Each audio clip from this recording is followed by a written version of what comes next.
लाल किले से लगातार 12वीं बार स्वतंत्रता दिवस के मौके पर भाषण देते हुए प्रधानमंत्री नरेंद्र मोदी ने कुछ ऐसा कहा जो पिछले 11 सालों में दिए गए भाषण में नहीं कहा गया।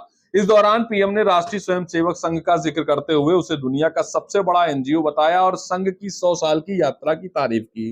प्रधानमंत्री मोदी ने कहा कि सेवा, समर्पण, संगठन और अप्रतिम अनुशासन इस संगठन की पहचान है। मोदी द्वारा स्वतंत्रता दिवस के मौके पर संघ को लेकर की गई बातों के क्या मायने हैं, इसको लेकर भाजपा संगठन और राजनीतिक गलियारों में खूब चर्चाएं हो रही हैं। इसे समझने की कोशिश करते हैं। आज के समय में यह बात छिपी हुई नहीं है कि पिछले कुछ समय से भारतीय जनता पार्टी और संघ के बीच कई मुद्दों को लेकर खींचतान रही है। ऐसे में प्रधानमंत्री मोदी के स्वतंत्रता दिवस भाषण में आरएसएस के जिक्र के अलग अलग संदेश तलाशे जा रहे हैं। आपको बताते चले कि प्रधानमंत्री ने अपने भाषण में कहा कि आज मैं बहुत गर्व के साथ जिक्र करना चाहता हूं कि 100 साल पहले एक संगठन का जन्म हुआ जिसका नाम है राष्ट्रीय स्वयंसेवक संघ, जो पिछले 100 साल से राष्ट्र की सेवा में लगा हुआ है, जिसका अपना बहुत ही गौरवशाली इतिहास रहा है। हमारा देश संघ पर गर्व करता है।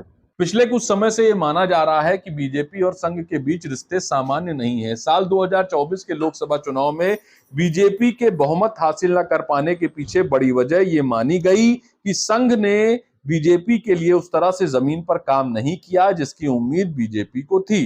पिछले लोकसभा चुनाव के बीच बीजेपी नेता जेपी नड्डा का वो बयान भी आया था जिसमें उन्होंने बीजेपी के सक्षम होने और भाजपा को आरएसएस की जरूरत न होने की बात कही थी। हालांकि नड्डा के बयान पर प्रतिक्रिया देते हुए संघ ने इस मामले को एक पारिवारिक मामला बताया था और कहा था कि संघ ऐसे मुद्दों पर सार्वजनिक मंच पर चर्चा नहीं करता है। राजनीतिक विश्लेषकों का कहना है कि नड्डा के बयान के बाद संघ में कई लोगों ने माना कि वो बयान उन्होंने अपनी मर्जी से नहीं दिया था बल्कि उनसे दिलवाया गया था। साथ ही संघ को लगने लगा कि उसकी भूमिका को लेकर बीजेपी में नए सिरे से विचार हो रहा है। अगर आपको याद हो तो मोहन भागवत ने भाजपा नेतृत्व के खिलाफ बिना किसी का नाम लिए कई सीधी और स्पष्ट टिप्पणियां की थी। उन्होंने आदर्श सेवक कौन है से लेकर कई ऐसी बातें कही जिसमें नरेंद्र मोदी का नाम लिए बिना उन्होंने सब कुछ कह दिया था।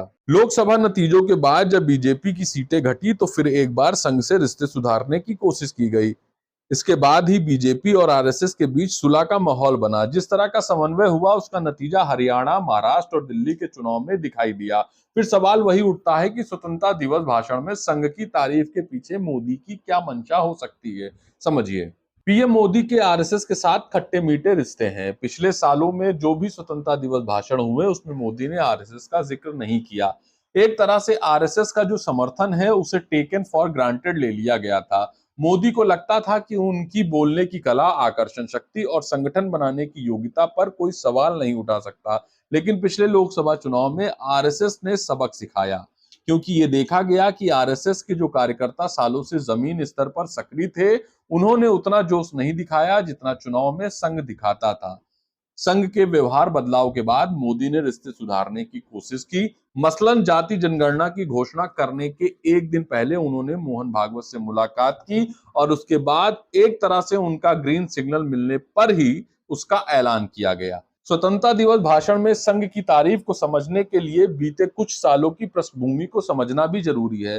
पृष्ठभूमि ये है कि 1.5 साल से राष्ट्रीय स्वयंसेवक संघ की लीडरशिप के साथ मोदी की इस बात पर लड़ाई चल रही है कि वो किस तरह से भारतीय जनता पार्टी को चलाएंगे।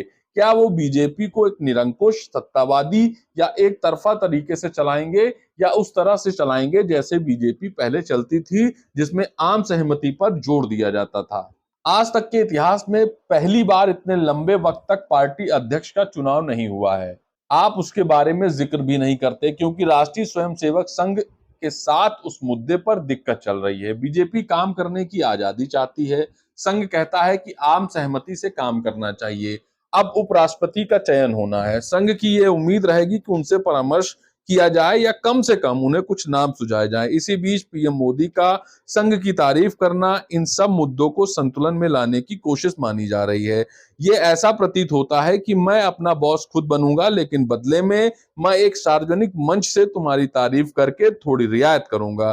कुछ ही महीने में बिहार में विधानसभा चुनाव होने जा रहे हैं। अगले साल असम, पश्चिम बंगाल, तमिलनाडु, केरल और पांडुचेरी में चुनाव होने हैं। ऐसे में मोदी द्वारा संघ की तारीफ की आगामी चुनाव में संघ के सहयोग की चाहत से भी जोड़कर देखा जा रहा है। 15 अगस्त के भाषण में जिस तरह से पीएम मोदी ने आरएसएस की तरफ हाथ बढ़ाए हैं वो काफी महत्वपूर्ण बात है। अभी बिहार के चुनाव आ रहे हैं और अगले साल और भी बहुत महत्वपूर्ण चुनाव हैं। ये कहना मुश्किल है कि आरएसएस तमिलनाडु और बिहार में कितनी ताकतवर है, लेकिन उसमें बीजेपी को नुकसान पहुंचाने की क्षमता है। अगर आरएसएस चाहे तो खेल पलट सकते हैं। इसके लिए संघ को विरोध करने की भी जरूरत नहीं है, बस संघ को भाजपा के लिए प्रयास करने से बचना है। मोदी के लिए आरएसएस को खुश रखना बहुत ही जरूरी है। चाहे अभी भी मोदी इस भ्रम में होंगे कि मैं ही बीजेपी का मुख्य वोट कैचर हूं, पर मेरे हिसाब से आरएसएस मोदी का वह भ्रम तोड़ना चाहती है। स्वतंत्रता दिवस के भाषण में संघ का जिक्र करके पीएम मोदी ये सुनिश्चित कर रहे हैं कि आरएसएस बिहार में उन्हें समर्थन दे। साथ ही आरएसएस बीजेपी को अपनी पसंद का पार्टी अध्यक्ष बनाने की इजाजत दे और अपनी मर्जी का उपराष्ट्रपति भी। संघ की तारीफ बीजेपी और संघ के बीच कुछ पाने के बदले कुछ देने की तरफ भी इशारा करती है। बीजेपी के अगले अध्यक्ष को लेकर मीडिया में अनुमान लगाए जा रहे हैं, लेकिन जेपी नड्डा तो अपने पद पर बिल्कुल कायम है। तो मुझे लगता है कि आरएसएस जिनको चाहता है, मोदी उन्हें नहीं चाहते, तो वहां कुछ और मामला अटका हुआ है। अब आने वाले दिनों में यह देखना दिलचस्प होगा कि बीजेपी के अध्यक्ष कौन बनता है। मुझे लगता है कि उपराष्ट्रपति से ज्यादा बीजेपी का अध्यक्ष कौन बनता है यह महत्वपूर्ण होगा। बीजेपी अपनी पसंद का उपराष्ट्रपति बना सकती है। आरएसएस के लिहाज से देखा जाए तो बीजेपी के अध्यक्ष का पद बहुत महत्वपूर्ण है, तो संघ चाहेगा कि बीजेपी का राष्ट्रीय अध्यक्ष उसकी पसंद का बने, लेकिन मुझे नहीं लगता कि आरएसएस ऐसे व्यक्ति को अध्यक्ष बनाएगा जो मोदी और अमित शाह को बिल्कुल भी मान्य ना हो। इस वक्त आरएसएस भी उतना खतरा नहीं लेना चाहेगा, तो आने वाले दिनों में कुछ कंप्रोमाइज्ड फॉर्मूला जरूर दिखाई देगा।